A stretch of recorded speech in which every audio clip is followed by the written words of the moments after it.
বইরাট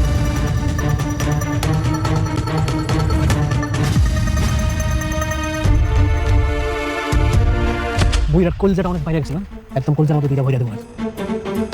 কই নিয়ে যান? কারে বাঁচাইতে আসছেন? আপনার স্বামীরে নাকি আপনার মাইয়ারে? মাফ করে তো বাবা, আমাকে মাফ করে, ভুল করছি, ভুল হয়ে গেছে আমাকে। এই তো লাইনে আসছেন। আমার কথা না শুনলে কিন্তু আপনার স্বামী আর মাইয়া দুইটারই হারাইবে। এখন তাহলে আমি যেটা কই সেটা শুনে মনোযোগ সহকারে। বুঝতে পারছেন? আমার কথা শুনলে আপনি আপনার স্বামী, আপনার মাইয়া দুইটারই বাঁচাইতে পারেন।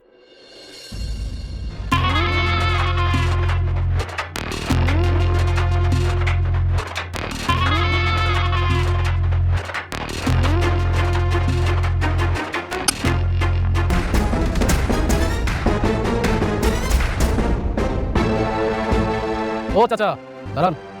আমি আসলাম আপনার কাছে, আর আপনি এমন একটা ভাব করতেছেন মনে হয় আপনি আমার চিনতেই পারেন নাই। তোমার চিনা কি? তোমার চিনা দরকার নেই। আপনি কি আপনার মাইয়ারে সুস্থ দেখতে চান নাকি মাইয়ার মরামত দেখতে চান? এই কি কও? হ্যাঁ, মুখ সামলা কথা কই দিলাম। সামলাই কথা বলতেছেন চাচা। আপনার মাইয়া কিন্তু হেরি উঠতেছে। ওরা দেখে মনে হইতেছে কি জানেন, এই দুনিয়াতে ওর বাইচে থাকার কোনো অধিকার নেই। আপনার মাইয়ারে আমি মাইয়া ভালো। তবে একটা উপায় আছে, আপনার চাইলে ওরা বাঁচাইতে পারেন। তুমি না আমার মায়ের বিয়ে করতে চাইছিলা, অহন বিয়াতে রাজি হয় না দেখে ওরে মারার হুমকি দিতেছো। আরে আমি যে ওরা কেন বিয়ে করতে চাইছি এটা তো একমাত্র আমিই জানি। আসসালামু আলাইকুম বন্ধুরা, আজকের পর্বে এমন একটা ঘটনা ঘটতে যাচ্ছে যেটা দেখার পর সবাই অবাক হয়ে যাবে। যে মেঘলাকে একসময় সবাই দুর্বল আর অসহায় ভাবত, আজ সেই মেঘলাই হয়ে উঠেছে সবার জন্য ভয়ঙ্কর এক নাম। কিন্তু এই শক্তির পেছনে লুকিয়ে আছে অনেক কষ্ট, অনেক অপমান আর ভালোবাসার মানুষের জন্য জমে থাকা প্রতিশোধ। গল্পের শুরুতেই দেখা যায় রাতুল নিজের দলবল নিয়ে সরাসরি শালিমা বিল্ডার্স অফিসে চলে আসে। অফিসে ঢুকেই সে উচ্চস্বরে বলতে থাকে, আজকে আমি হিসাব বুঝে নিতে আসছি। অনেক বড় খেলোয়াড় ভাবতেছে নিজেরে, কিন্তু আজ আমি দেখামু কার ক্ষমতা কত। তারই আচরণ দেখে অফিসের সবাই ভয় পেয়ে যায়। ম্যানেজার রমজান সাহেব বাধা দিতে গেলে রাতুল আরও ক্ষেপে ওঠে। ঠিক তখনই মেঘলা সবার সামনে এসে দাঁড়ায়। তার চোখে আগের সেই অসহায়ত্ব নেই, বরং ভয়ঙ্কর এক আত্মবিশ্বাস। সে শান্ত গলায় বলে, যে মানুষ অন্যের ঘর ভাঙে, অন্যের জীবন শেষ করে, তার শেষটা কখনো ভালো হয় না রাতুল। এই কথা শুনে রাতুল হেসে ওঠে। সে বলে, তুমি ভুলে যাইতেছো তুমি কে ছিলা? বস্তি থেকে উঠে আইসা আজ বড়লোক সাজতেছো। এই অপমান শুনে অফিসে সবাই চুপ হয়ে যায়, কিন্তু মেঘলা একটুও ভেঙে পড়ে না।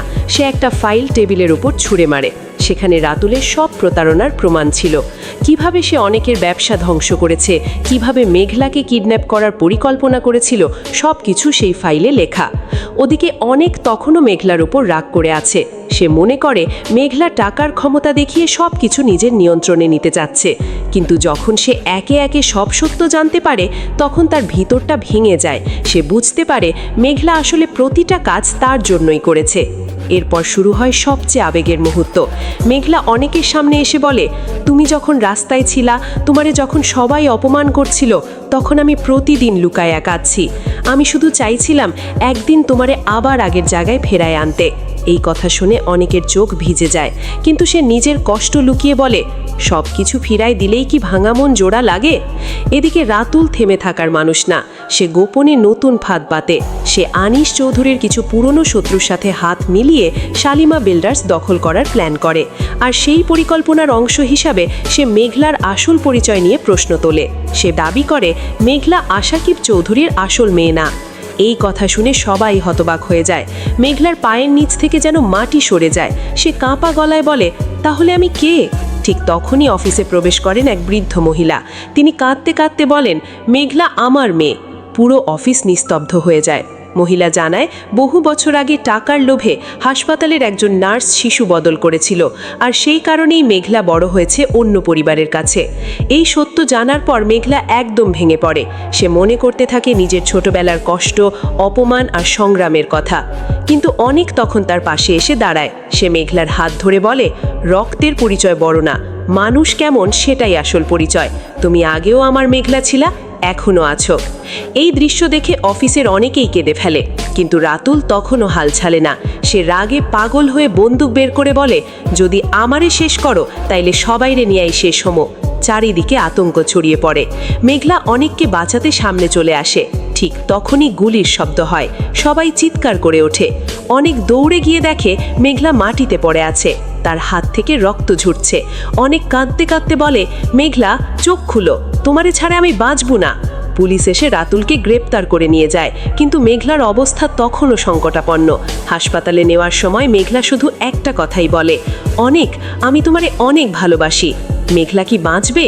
অনেক আর মেঘলার ভালোবাসা কি নতুন করে শুরু হবে, নাকি ভাগ্য আবারও তাদের আলাদা করে দেবে? জানতে হলে পরের পর্ব অবশ্যই দেখতে হবে। আর ভিডিওটা ভালো লাগলে লাইক, কমেন্ট আর সাবস্ক্রাইব করতে ভুলবেন না।